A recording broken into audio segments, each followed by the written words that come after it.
मैं जोगेंद्र सिंह छाबड़ा पुणे से अपनी एक मर्मस्पर्शी कहानी आखिरी पड़ाव प्रस्तुत कर रहा हूँ। भाई गुरचरण सिंह जी का दिल गुरुद्वारे का कमरा खाली करते समय बैठ रहा था।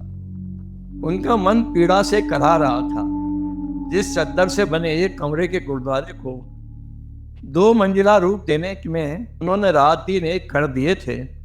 तन मन से संगत की 15 वर्षों तक पूरी सेवा की थी, उसी से उन्हें आज हटाया जा रहा था। 2 दिन पूर्व गुरुद्वारा प्रबंधक कमेटी के नए चुनाव हुए थे। नए प्रधान चुनकर आए थे। वे अपने रिश्तेदार को गुरुद्वारे का भाई जी यानी पुजारी बनाना चाह रहे थे। सुबह के दीवान की समाप्ति के बाद उन्होंने अपनी कड़ी आवाज में घोषणा की थी, भाई जी, आज से आपकी सेवा समाप्त की जाती है। आप आपकी व्यवस्था कहीं और कर लें और आपका कमरा भी खाली कर दें। भाई जी को संगत पर बहुत विश्वास था। उन्होंने याचना भरी दृष्टि से संगत की ओर देखा, लेकिन संगत प्रधान के आदेश के आगे मूक दर्शक बनी बैठी रही। 15 वर्षों तक गुरुद्वारे की संगत की तन मन से सेवा करने के फलस्वरूप उन्हें यह पुरस्कार दिया जा रहा था। वह भी ऐसे समय में जब उनकी एकमात्र पुत्री सुमित्रा की शादी 1 माह पश्चात होने वाली थी और 1 सप्ताह पूर्व ही उनके पैर पर कुत्ते ने काट खाया था। इसी चिंता में डूबे थे कि ऐसी विकट स्थिति में वे कहाँ जाएंगे। उन्हें स्वयं पर क्रोध आने लगा। आज वे अपने शहर अमृतसर में होते तो उन्हें ये दुर्दिन देखने को नहीं मिलते। वे अपनी अतीत की यादों में खोने लगे। यह उनका खानदानी काम नहीं था। अमृतसर में उनकी अच्छी खासी कपड़े की दुकान थी। उनका अपना परिवार था, पत्नी, 2 साल की बिटिया सुमित्रा। गुरबानी और गुरुद्वारे से उन्हें अथाह प्यार था। वे अमृत वेले प्रातः 3-4 बजे सोकर उठ जाते, स्नान कर अपना नित्यम की 5 वाणियों का पाठ करते, सुखमनी साहब का पाठ करते तथा गुरुद्वारे चले जाते।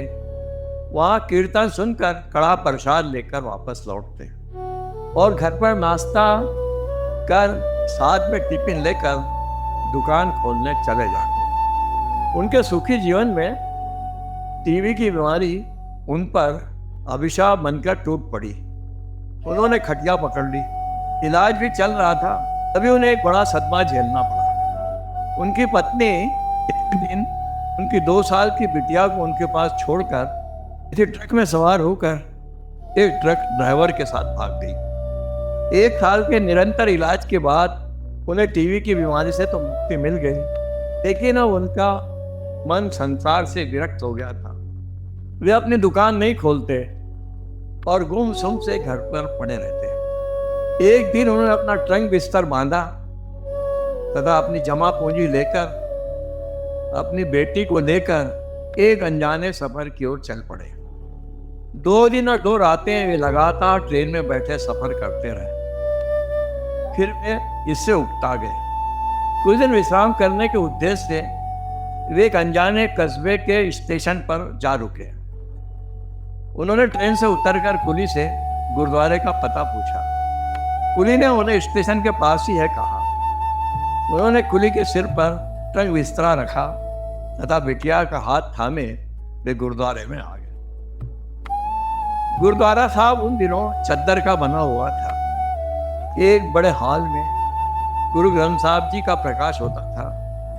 पास एक कुट्ठरनुमा एक कमरा बना हुआ था जिसमें मुसाफिर आकर रुकते थे। वे भी उसी में रुके। गुरुद्वारे के वातावरण में आकर उन्हें असीम शांति प्राप्त हुई। उन दिनों उस गुरुद्वारे के भाई जी नौकरी छोड़कर चले जा चुके थे। वे यहाँ गुरुघर की सेवा में जुट गए। वे प्रातः 3 बजे सोकर उठ जाते, गुरुद्वारे की झाड़ू पोछे की सफाई करते, फिर स्नान कर गुरु ग्रंथ साहब जी का पाठ करते, अपनी 5 वाणियों का संपूर्ण पाठ करते, सुखमनी साहब का पाठ करते। सुबह संगत आ जाती, तब वे वहाँ कीर्तन करते। कुछ दिनों बाद संगत के प्रमुख लोगों ने उन्हें वहीं पर सेवा देने की पेशकश की। वे उस नौकरी करने के लिए सहर्ष राजी हो गए। उन्होंने बड़ी लगन से वहाँ सेवा की। वे गुरुपुरब पर प्रभात फेरी के लिए लोगों के घर घर जाकर उन्हें अंधेरे में उठा देते तथा प्रभात फेरी के कार्य में जुट जाते। उन्होंने संगत के पीछे पड़कर गुरुद्वारे की पक्की इमारत बनाने के लिए प्रेरित किया। जब इमारत का काम चल रहा था तो वे उसकी सेवा में भी जुटे रहते हैं।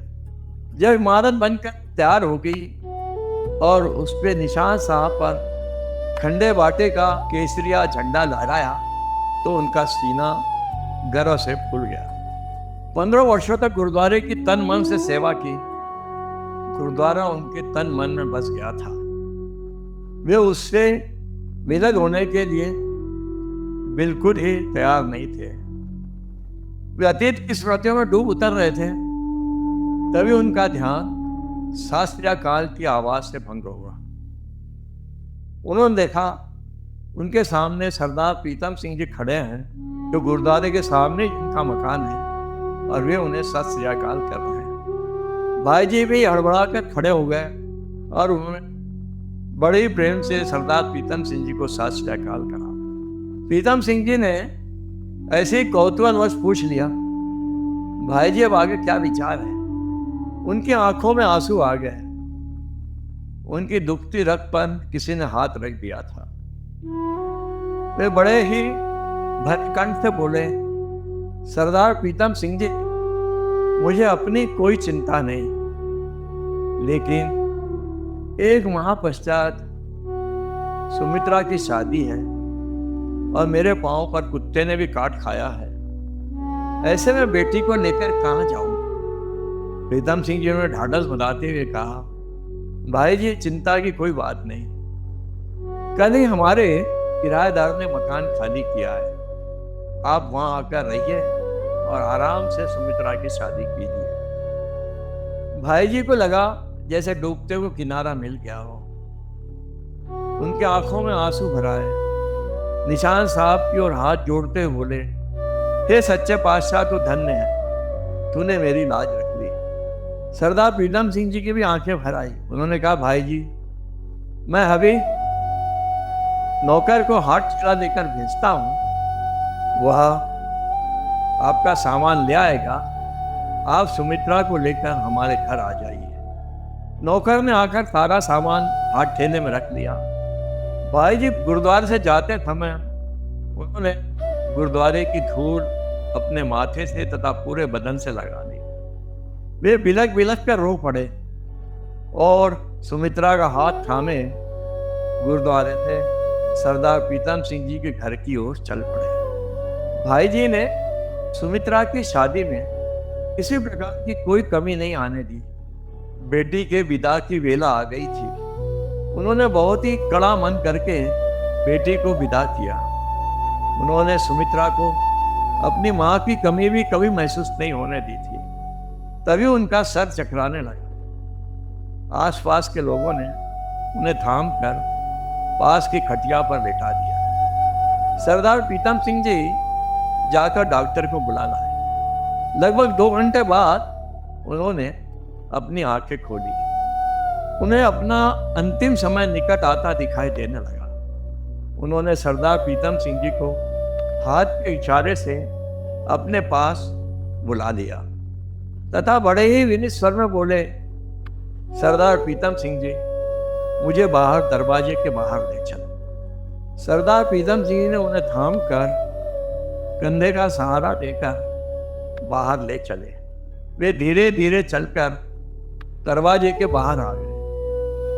सामने गुरुद्वारे की विशाल इमारत खड़ी थी। उसके निशान साहब पर झंडा बड़ी शान से लहरा रहा था। उसे देखकर उन्होंने दोनों हाथ जोड़ लिए। उनके आंखों में से अश्रु की अविरल धारा बहने लगी। तभी उनके मुख से गुरबानी की पवित्र पंक्तियां निकल पड़ी। संग सखा सब तज गए, कोई न निभियो साथ, कहो नानक यह विपत में ते कई रघुनाथ। इतना कहते ही उनका सिर सरदार प्रीतम सिंह जी के कंधे पर झूल गया।